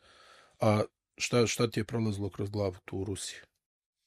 Mislim, ti sad iz Eurolige odjednom ideš u neki tim koji je promijenio 750 trenera u 2 godine. Da, bila je jako loša reputacija vezano za to, da tu se zna, malte nekad potpisuješ da ti onaj drugi kofer ne otpakuješ, da malte ne ostaje tu i eto, kažem ti, bila je posljednja želja mog oca koji ispostavilo se da zaista jeste bila poslednja, jer u mjesec dana sam ga izgubio. To je zaista izazovnih par mjeseci za mene, jer dešava se to što sam već rekao. Drugo, Rusija je sama po sebi izazovna, totalno drugačija u odnosu na ove naše prostore i u saradnji i u nekim drugim stvarima, ali ono što se meni desilo tamo i od prvog dana je bilo odlično. To je moj prijatelj, moj saradnik, asistent Dima Boldave, koga sam tamo upoznao i od tog vremena smo mi ostali zajedno. Koji glumi da ne zna naš jezik. Da, ubacujemo ga ovdje i samo mu kaže, sjedi za sto tamo, reci da ne znaš. Stranger. Tako da, zaista sam dobio pre svega jednog od najboljih prijatelja, sam dobio više, ne znam, verovatno smo i ko braća, članovi porodice, a dobio sam jednog od najboljih asistenata, siguran sam i u Euroligi, pa i naravno i na dole. To je čovjek koji je zbog moje pauze posle Saratova dobio priliku da radi u Dnjepru kao head coach i on je taj posao odradio vrhunski, imao sjajnu sezonu sa samo jednim strancem, bili su gore u vrhu prvi, drugi, tako da zbog rata čovjek prekida. Meni su u tom trenutku opet ukaže prilika u Turskoj i ponovo se spojimo, ali eto, koliko god je taj period gore bio izazovan, neću da ga pamtim po ničemu lošem, jer upoznao sam čovjeka koji mi je vrlo važna figura u mom životu. Kako se desila bursa? To je isto jako čudna priča, pošto bursa te godine dolazi da igra, kad ja potpisujem za Crvenu zvezdu, mene zovu da bursa koja je te godine tek ušla u ligu, hoće da igra protiv nas pripremnu utakmicu prijateljsku u Beogradu. Ja tad igram sa njima utakmicu koju oni mene za malo nisu dobili. Mi smo nešto na poluvremenu, ja sam probao nešto s nekim juniorima, pa je to jako loše izgledalo to probanje, pa smo mi tu u drugoj dobili i tako dalje. I GM Nedim Juđel, koji je sa mnom već 6. godina smo zajedno, on je tada video i rekao, ako se bude ukazala, ne znam kako je to tad bilo realno, ali to je razmišljao. I te godine su oni već stupili u kontakt sa agentom i počeli su da pričaju na tu temu. Međutim, nije bilo moguće na početku i kad se desila ta smena trenera, ja sam ušao tu kao prvi kandidat. I vidi, ovo isto pričam ovo zato što ovakvih ljudi, to što sam ja tamo imao je jako malo. Ta porodica Kizil koji su vlasnici ovog Fruity Extra, koji su sad jedni od glavnih sponzora Eurolige i uvek su sponzori Final Fora Eurolige, oni u tom trenutku, oni preuzimaju klub. finansijski, kao glavni sponzori. Dakle, nisu predsjednik, ali... Ti to nisi očekivao, jel? Ne, oni tek tada uzimaju. To se negde poklapa. Ja se sjećam, ja potpisujem kraj novembra, 20 i nešto dana, to je bila COVID-ona godina, ja dolazim 6 ljudi na treningu, mislim sad da ti ne pričam neki problema tu, pogrešni neki potpisi, neka nedisciplina kod nekih ljudi koje sam ja teo odmah da sklonim. Jednog momka sam sklonio sa treninga da nisam ni kročio jer su mi rekli šta je pre toga radio. Tako da, pre nego što ću sleteti uopšte u Tursku, taj dečko je već bio odstranjen i ja dolazim sa sve tim COVID situacijama i ja dolazim i 6 do 8 ljudi na treningu. I ceo menadžment burse je bio tada u nekoj panici da ja ne odem i tako dalje, ali onako malo po malo to se nekako sklapalo, doveo se trening u red. Međutim, mi 20 i nešto dana, skoro mesec dana nemamo dobijenu utakmicu. Znači ja sam došao da podignemo to, da ne uđu u zonu, pošto su dole u zoni ispadanja, a mi mesec dana ne dobijamo utakmicu. Mesec dana. I ja se toga sećam, zašto ovo pričam, zato što jedno veče meni kuca čovjek na vrata, ovo sam već pričao, jednom kuca mi čovjek na vrata, otvara kancelariju kao coach, mogu li da uđem? Ja gledam, razmišljam se, prijatelju, možeš, ovo je sve tvoje, uđi, nemoj se izuvati. Kaže, coach, kaže, ja sam samo došao da ti kažem da imaš punu podršku od nas, mi smo prezadovoljni sa tobom, jako nam sviđa kako si posvećen u ovom poslu, kaže, mi ćemo potpišemo dugoročan ugovor sa tobom. Mi mesec dana nemamo dobijenu utakmicu, jedine. I onda se sećam, na pravoslavni Božić 7. januara smo dobili prvu utakmicu, posle toga Fener kući, dobijamo Fener od te ekipe, to je bilo njima nevjerojatno. Do toga mi završavamo da nam je falila jedna za ulazak u play-off. Jedna utakmica, sećam se, taj neki, da smo povedeli, na primjer, Gaziantep te godine, mi bismo bili u play-offu umjesto. Tako da, onda poslije toga ja potpisujem sa njima 3-godišnji ugovor i tako dalje, onda je posle istorije. Sljedeće godine finale Eurokupa. Pazi, finale Eurokupa od zone ispada. Da. I utakmica u kojoj protiv Partizana ovdje gdje vi pravite onu nevjerovatnu pobjedu i onda na krilima, što je posebno jako bilo, na krilima te pobjede idete do finala. Čekaj, kakav sam ja avangarda bio, bre, tada, sad čitam ovo za Šarasa da je puštao muziku glasno, se sjećaš šta smo mi radili? Ja sjećam se za trening, da. Tada je ovi ljudi iz marketinga nisu pozdravljali taj potez i iz menadžmenta i izlazili su iz sale jer nisu mogli da funkcionišu, koliko sam ja to bio sve odvrnuo. Partizanove pesme. Pa ne, sposobnost učenja komunikacije u tim otežanim okolnostima je također trening. Da naučimo da komuniciramo između sebe kad ne čujem svoje misli, a kamoli... Kako, hajde recimo, u Turskoj zna da za gužva bude ozbiljna atmosfera i to. Kako dozivuješ igrača? Šta, jel...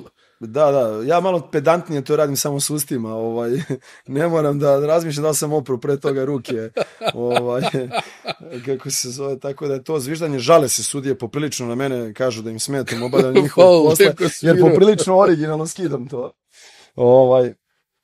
Ali da, tu je komunikacija jedino moguće ako ga dozoveš da bukvalno dođe do tebe ili da oni onda prenesi poru kao messenger.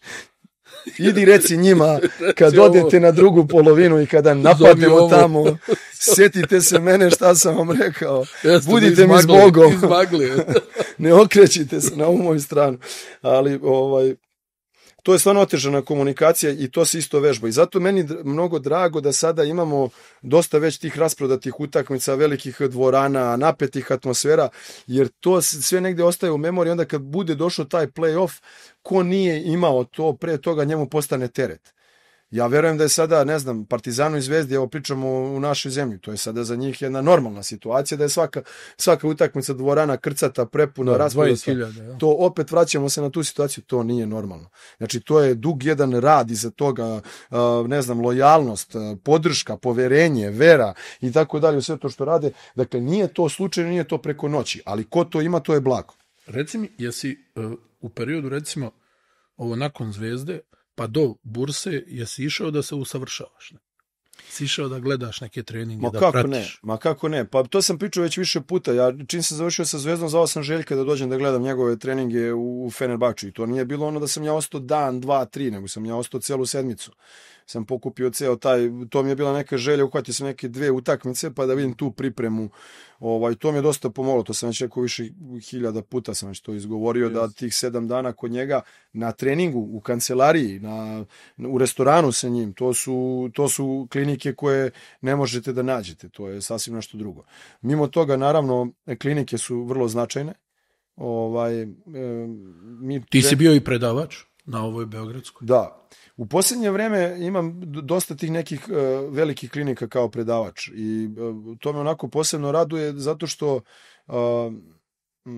ako te zovu za predavača, to ne znači samo da ti nešto znaš ili radiš nešto drugačije, nego da znaš i da preneseš, što je mnogo važno, jer ima puno trenera koji zaista fantastično imaju fantastičnog znanja i imaju problem sa predavanjem.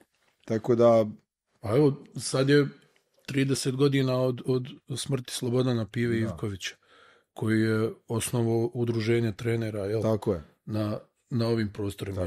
Evo sad si rekao, znači ti to, jel? Koje ti teme traže, malim te? Koja je najzastupljenija tema kad si ti upita? Evo, naš prijatelj iz udruženja trenera, jel da, koji se... koji mene zove na 5 dana od klinike, sad kad već moram to da pomenem,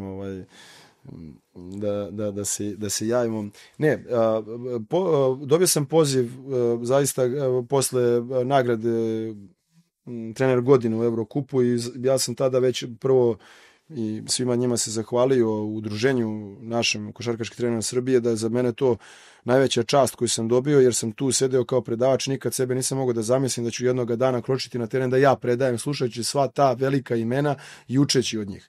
A kada dolazite na kliniku koja nosi ime jednog od najvećih, ako ne i najvećeg od nas, koji je bio avangarda u mnogo čemu u ovom našem poslu, onda je to još i neka dodatna težina.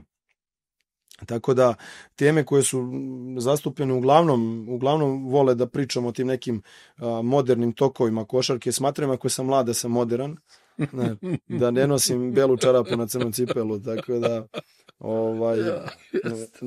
tako da, mada vidi ova moda gdje ide, mislim, vidim da ne smem ni to da pomenjem, majke mi mele. Plašim se čarapa preko trenerke. To je isto jako dobro sada, znaš, to je jako dobro. I papuča. Pa vidi, Edine, to isto govorim stalno. Otišli smo u jednom pravcu, mi smo se kao treneri potpuno izgubili. Ja verujem da će, ne znam, ko hoće da shvatit će. Mi smo se izgubili, mi postajemo jedno, ja sam rekao na početku, da mi jesmo sredstvo za igrača, ne smo da izgubimo sebe. U kom smislu to govoriš? Pa, mi smo došli u situaciji da se toliko sada vodi računa o tim nekakvim emocijama, da se vodi toliko računa o njihovim osjećanjima, da se toliko vodi o tom treningu računa, da se neko ne uvredi. Misliš da je postalo mekan? Ma, postali smo. Mislim, to je moje lično mišljenje da će trener u budućnosti biti uspešan trener koji uspe da zadrži sebe bar u nekom tom obliku, te neke svoje discipline, karaktera i tom trenerskog posla, ono što je trener po definiciji. Za mene je trener čovjek koji vodi grupu ljudi na taj svoj karakteran način. Nije sad da mi prepustimo, pa ajde da sednemo nas 15 da se dogovorimo šta ćemo. Da, nego neko mora da presječe. Edine, evo, znači vrlo konkretne stvari ću ti reći. Recimo. Izbačena je posljednja lista povreda, znači monitoring povreda u Evroligi za 2025. godinu. U prvih od 1 do 8 kola 275 različitih povreda. 275. Što je za oko 90 povreda više u odnosu na prošlu godinu, da ne idemo na cifre dole i tako dalje. Dakle, ovako, ti imaš sljedeću situaciju. Prvenstva se nikad kasnije nisu završili. Krenulo u Evropsku, ti znaš kad sam ja došao iz Turske. Kraj juna. Best of 7 igra se finale. Da, kraj juna. Zamisli to. Kraj juna. Znači, duže od NBA. Završili smo poslednju u Evropi, mi i Nemačka. Da. Znači, završila se prvenstvo kasno. Evropsko prvenstvo odmah krenulo pripreme. 4 nedelje, 20 dana takmičenje. Znači, 4 nedelje priprema, 20 dana takmičenje. Igrači su došli direktno u svoje klubove. Ili povređeni, ili načeti. Euroliga startovala nikad snažnije, sa nikad većim brojem dupli kola. Oni koji su bili načeti, povredili su među vremenu. I sada mi dolazimo do toga da zaista treba da se vodi računa o intenzitetu treninga, sve manje kontakti, igre i tako dalje. Ti imaš NBA klubove koji završe sezonu sa nula kontakt treninga od početka sezone. Dakle, slušaj me, nula, ne 1, ne 5, ne 10. Nula. To je nenormalno. Sjetit ću se možda imena, pa ću ti javiti koji... Znači samo walk-through, jel? Ne, walk-through, malo šutiću, postavimo tu šta treba, jer nemaš nikad i mora da se vodi računa da se ne uđe u tu opasnost od povrede. Šta se tu zapravo dešava? ELPA, udruženje igrača, oni su tebe limitirali sa brojem nedelja za trenažni proces pre početka sezone. U odnosu, koliko smeš u odnosu pre Evrolige, koliko smeš u odnosu na domaća prvenstva. Po meni je pogubno to što smo mi dobili da 2 nedelje ti imaš manje u odnosu na onaj minimuma koji je potreban. Ja lično smatram da je to bilo najpogubnije, da je to glavni razlog za ovaj broj povreda. Znači, ovo govorim sa potpunim činjenicama koje ja imam. Evo sad ću ti objasniti zbog čega ti ovo govorim. U toj prvoj nedelji, eventualno drugoj nedelji, tu su zastupljeni kondicioni treneri. Tu se radi preventiva i zaštita od povreda. Znači, ja u svojoj prvoj nedelji ne pipam kontakt. Ja ne ulazim u nikakav kontakt. Kondicioni trener radi 90% stvari, a drugih 10%, oni preostalih 10% stvari je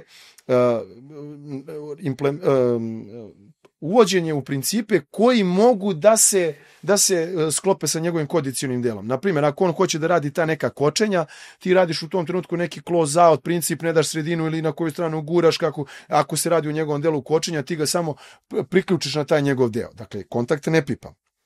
Ja ove godine imam nekoliko igrača koji su došli iz Evrolige, na primjer Ante Žižić, ili igrače koji su trebali da potpišu ove godine Evroligu ili su već bili kao Johna Matthews u Asvelu. Da. I Johna Matthews ima ove godine dosta ponuda dode. I kad sam ja njima rekao 13. ili 14. avgusta smo mi krenuli, oni su se svi šokirali. Oni, nemoj coach, molim te, ja kažem, čekajte ljudi, jel vi mislite da ja ne želim da ostanem 7 dana ili 2 nedelje duže u Srbiji? I da budem u svom gradu i da, ne znam, odem na to selo, da se druži i tako dalje. I vi mislite da, ja dolazim bre zbog vas, da vi napravite jaku bazu, taj čvrst podrum, da napravite te temelje, da napravite za tu sezonu. Jer poslije toga, evo, mi nemamo kad to da radimo. I poslije 2 nedelje, meni Ante sam kaže, čovječe, ja da sam znao da će ovo ovako da bude, da se ovo ovako uvodimo, kaže, ja nikad reč ne bi rekao za taj dolaze. Pošto nije se on protivio, nego je kao i svaki igrač rekao, čovječe, nisam nikad krenuo u 13. avgusta. I sad ti kada razmišljaš o igraču, stvarno trebaš da im daš da odmori. I stvarno trebaš da im njima su preko, to je njima nasušna potreba da imaju te dane da odmori. A opet, mi smo došli u situaciju, smo izgubili krucijalni deo sezone. Sad, šta je rešenje? Samo kalendar takmičenja. Ta priča, moramo da sednemo, da se dogovorimo, mi moramo ovo, mi moramo ono. To je šuplja priča dok se ne sedne, dok se ne dogovorimo. Kraj priče. Evo ti šta mi imamo sad za FIBA Windowse. Jedine, ja sam za to da se uvede pravilo. Svi moraju da se odazovu ili niko. Jel fudbal ima obavezu da igrač koji je poznan da se odazove reprezentaciji? Nema diskusije. Klub ne može da kaže da ili ne. Znači treba se donese kod nas. Svi ili niko. Svi ili niko. Mislim, ovo, na šta ovo liči? Ja sam obuhvatio svojim spiskom 40 ljudi. 40 ljudi. Mi imamo na spisku sada 24. U tih 16, tu nisu pozvani NBA i college igrači, za koje znamo sigurno da ne možemo. Nego tu su u tih 16 je otpalo ljudi koje klub nije teo da pusti, otpalo su ljudi koji su povređeni, kojima su potrebni dani da bi zalečili svoje te neke sitne ili potencijalno velike povrede. Da. I igrači koji nisu apsolutno spremni jer nisu u nikakvoj formi. Znači, sad su ovih 24, jedine, sa ovih 24, opet se skraćuje spisak u ovih par dana, jer su se desile 3-4 nove povrede, što na treninzima, što na utakmicama. Znači, 24 se još smanjuje sada. I mi smo došli u jednu takvu situaciju gdje ovo neće nikome prijati. Nikome. Ne, potpuno si u pravu, ovo je jedan bućkuriš koji će, ali što je najgore, to već traje godinama i niko da se pozabavi rješavanjem tog problema. To mi je najfascinantnije od svega. Evo ovo što ti pričaš. Ja slušam tu priču pa sigurno 6 godina unazad. Da. Svi pričaju kako može ovo, zašto ovi neće da puste, što se kalendari prave na ovaj način, zašto nema dogovora FIBE, Eurolige. Znaš da smo imali onu jednu humanitarnu situaciju kad je Euroliga kao humanitarno dala, evo kao nećemo igrati, kad je bilo pretprošle sezone, kao mi ne igramo u vrijeme prozora, eto, ali to je bio samo kao gest dobre volje i onda smo se opet vratili na stvar. Ali evo, ja sam siguran da, na primjer, u Srbiji sad ti imaš ljude, navijače i tako dalje, koji su želeli reprezentativne košarke. Apsolutno. Ok, vole svoje klubove, ali mi volimo reprezentaciju. I ljudi bi voleli da vide najbolje moguće u tom trenutku. Što je tako. A Stanje, evo samo jednu stvar da te pitam. Kako se osjećaju ovi momci, evo to što si pričao, tu neki momci dobijaju pozive, oni iznesu kvalifikacije, ostvare plasman i onda ajde. Ne. Tako je. Ja lično mislim da pre svega mora da se obrati više pažnje na ljude koji se odazivaju i da ljudi koji svaki, jer pre svega da nema ovih FIBA prozora, odnosno da se ne prođu u FIBA prozori, nema velikog takmičenja. O čemu mi pričamo? Dakle, ti ljudi su ništa manje heroji nego svi ovi standardni reprezentativci, da tako kažem, koji su već izgradili svoje karijere sa imenima. Dakle, ti ne prođeš u FIBA Windows, ti, druže moj, nisi na velikom takmičenju. Tako da malo smo obratili pažnju na njih. Pobrinuo sam se stvarno sa svojim dolaskom da neke stvari pokušamo da promenimo, da pored selektora na profesionalan ugovor bude uključeno više ljudi. Tako smo taj medical blok proširili sa doktorima, fizioterapeutima, da budu dostupni igračima još više za sve neke njihove potrebe. Još jedan trener mimo selektora je također stalno zaposlen u Savezu, koji ima obavezu, Vlada Jovanović je to čovjek koji ima obavezu da također stavi pod monitoring sve moguće igrače koji su u svim ligama. Mi imamo također jedan poražavajući podatak, ja mogu sad da izvadim, tu su mi te neke brojke, mi se zovemo zemljom košarke, mi to jesmo, tu nema spora, ali ja moram da ti pokažem podatke. Moram ti pokažem podatke da vidiš, znaš koliko srpskih igrača u Turskoj ligi, koja je, ovo što smo pričali, prva ili druga, znaš koliko igrača u Turskoj ligi? Jedan, Balša Koprivica. Kad je to bilo? Samo mi kaži. Kad je to bilo? Pa ne pamtim da je to bilo. Kad je to bilo? Ne pamtim da je to bilo. Kad je to bilo da jedan srpski igrač u Turskoj ligi? Da ti izvadim sad listu iz Španije, Italije, Francuske, VTB-a. Da ti izvadim to. Znači, okopnilo, a? Pa evo ti prođi kroz ovaj spisak od 24 pa vidi gde su ljudi. A i ti onda s druge strane imaš Tursku, koja od 12 koji se pojavilo na posljednjem evropskom prvenstvu 8 igra za svoje klubove.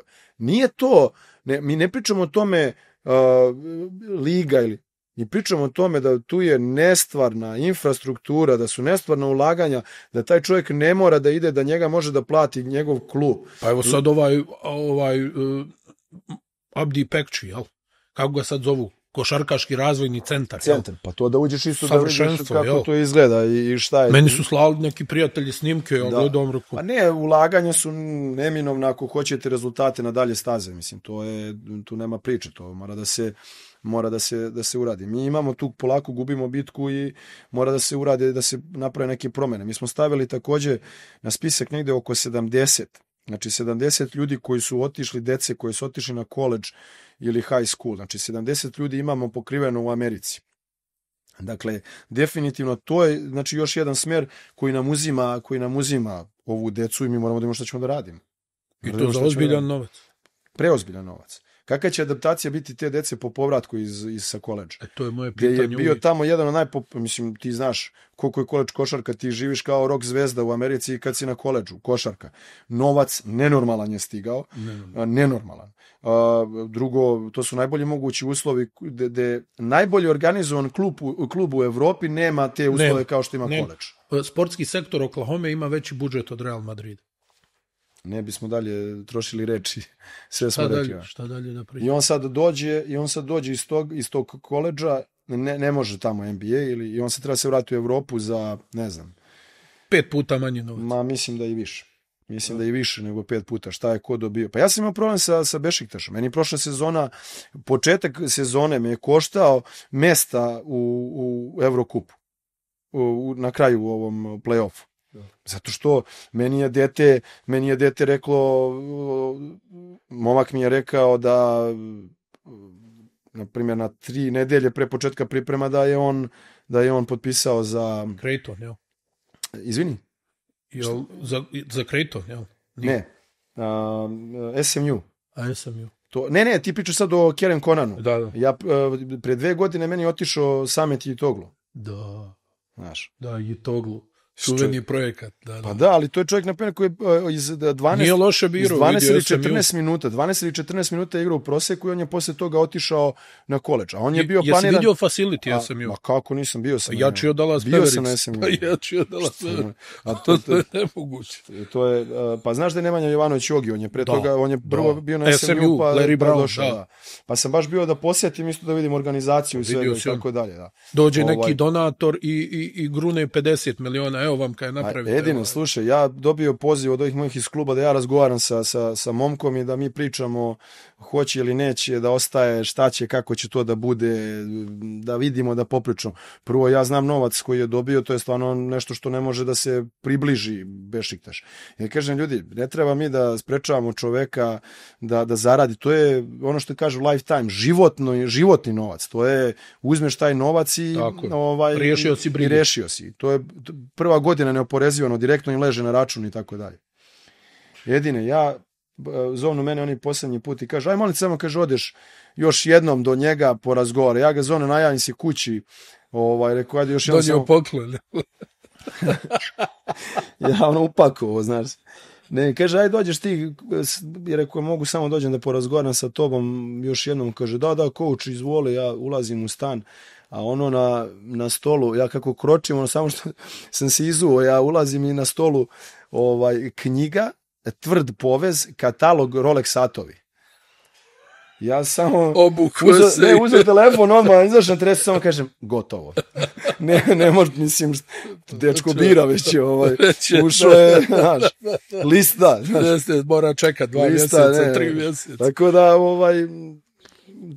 taj koleđ je poremetio. A da li misliš, ajde kad se već dirnuo tu temu, ti znaš to, naši nikad nisu dobro igrali na koleđu, možda se i to promijeni, ali nekako naši igrači, dobro, išli su i drugi tipovi igrača, ali rijetkost da naš igrač s koleđa dođe bolji nego što je otišao. Za razliku od nekih drugih. Visoki igrač ima tamo prednost. Bekovima je mnogo teže, ti to znaš, zato što stvarno su oni fizički tamo neverovatno ispred nas i drugo, ta individualna obuka njihova koju oni tamo rade, to je i dalje ispred nas. Da li ona...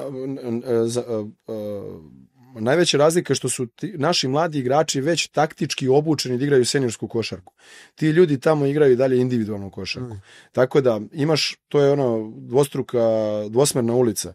Imaš problem kad ti dođe taj američki igrač iz G ligi ili sa koledža dođe ti u Evropu, tebi treba 2 godine adaptacije na evropsku košarku da shvati da treba da se oslobodi lopte, na primjer na hedža, ne da napadne driblingom.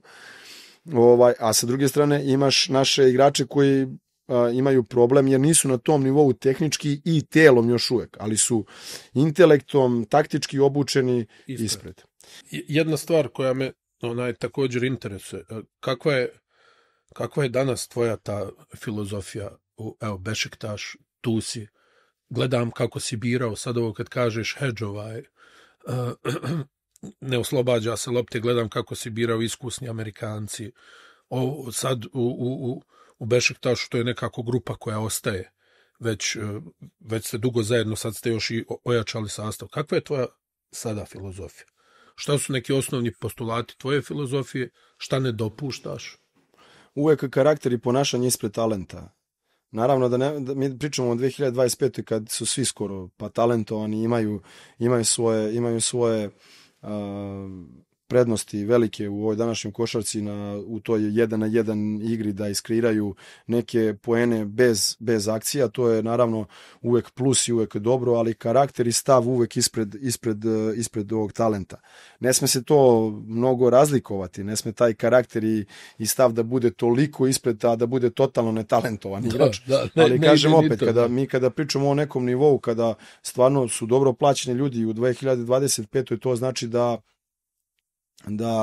vi već raspolažete sa nekim kvalitetom. Sad, ako na to imate dobar karakter i spremnost igrača da se menja, to je najvažnija stvar. Ja kad obavljam taj razgovor na početku sa njima, pošto sa svima se čujem, ako imam priliku i da se vidimo pre nego što potpišu, ja praktikujem tako, nikad nisam potpisao igrača koga nisam barem okrenuo telefonom i ispričao se sa njim poprilično dugo i tad postajemo jasne stvari. Odmah kažem, neće biti lako, znači ja nisam da ti sad obećavam da bit će sve lagano. Trebao bi da se raspitaš kod drugih, da imam specifičan stil vođenja i utakmice i treninga, da malo glasnije pričam, da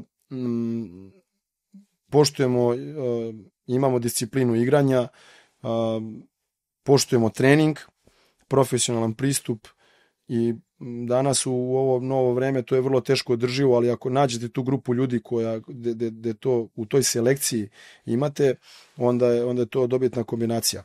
Danas jedine toliko informacije brzo putuje, toliko su informacije dostupne, toliko brzo možete shvatiti sve da to nema problema. Koliko ti traje video sastanak? Tu smo isto redukovali poprilično. To je nekada bilo dugo. Ako imamo uslova za to, pravimo 3 kratka sastanka. 2 dana pred utakmicu uvek ide taj najduži od 25 do 30 minuta, a onda svi ova 2 su, znači na dan pred utakmicu on je kraći od 20 minuta i na dan utakmice ne nikad duže od 15 minuta. Jel si počeo da smanjuješ broj informacija koje plasiraš ili je to isto? Ne, samo smo ga razdelili na više sastanaka. To isto moram da ti kažem. Ne slažem se da treba da se limitira informacija. Naravno da zbog broja utakmica, vremena koje imaš ti moraš nešto redukovati, ali ne slažem se sa tim da treba, to isto je još jedna od tih floskula u poslednje vreme koje možda se čuje, da kao igračima ne treba davati previše informacija. Ok, ali ne verujem da će onda napredovati. Dakle, igrač po defaultu ne prihvata 100% informacija od vas. Dakle, ako vi imate vrlo jednostavna priča, ako vi imate određeno 50 informacija da im date, što nije 50, ali ja samo govorim da bi bilo lakše za objasniti. 50 informacija, on prihvati nekih 20% tih informacija. Ili, ajmo u brojkama, on prihvati od tih 50, prihvati, ne znam, 15 informacija. Vi ste opet zadovoljni. Ali ako vi limitirate u startu to sa 30 informacija, on opet ide dole sa prihvatanjem informacija, on prihvata 5 do 7 i tako dalje. Dakle, i ti sastanci, prihvatanje informacije i to je trening. Vidi, za kraj, ja sam nekoliko puta rekao da ste vi vjerovatno najluđi stručni štab u evropskoj košarci i jedna stvar koju sam primijetio, vjerovatno imate i najuža odijela koja reći ću me, znaš. Pazi, prvi put sam vidio, jedan od mojih omiljenih trenera je bio Bobby Knight, sad možda se sjećaš, možda se ne sjećaš, Bobby Knight ima vrlo specifičan stil vođenja i utakmica i treninga, ali vi ste vjerovatno jedini stručni štab koji sam ja vidio da 5 trenera vrši pritisak na sve što se dešava. Govorimo o Beški. Znaš šta, razmišljamo svi kao jedan, imamo svi sličnu energiju. Ja zaista trudim se i da sa ljudima kojima sam okružen u stručnom štabu da imamo neku zajedničku ideju i da se slažemo, ne ono što smo rekli u svemu i po svaku cenu. I moram to da ti kažem, znači 1000 puta kad imamo neka neslaganja, pa problem, pa to se dovede na ivicu svađe, te stvari nama daju izvanredne stvari. Uvek se desi nešto lepo iz toga. Uvek posle toga dođe neka nova ideja, nešto novo smislimo, uvek bude odlično. Tako da, ako već pričamo o vođenju utakmice, takav nam je trening, veruj mi. Takav nam je trening. Igrači neki put, znaš, prija im ta energija. Ja se ne slažem, opet, sigurno će se naći neko ko će kritikovati. Ja ne vidim sebe da sedim na klupi. Ne vidim sebe. Ne kažem ja da vi igrate i da sad ovaj igrač videvši tebe će igrati bolju odbranu pa će se kao spustiti više u stav. Ali nekako mora postoji neka dinamika. Nemam ja ništa protiv i ovoga. Hvala ti što si izdvojio vrijeme, što si bio naš gost. U stvari, ja uska su odijela zato što ste svi u treningu, jeste. Vidi, bolje to ti da kažeš nego ja. Svi ste u treningu. Svi ste u treningu. Poštovani gledaoci, naš gost je bio Dušan Olimpijević, novi selektor reprezentacije Srbije, trener Bešiktaša. Nadam se da ste uživali. Do sljedeće epizode. Doviđenja.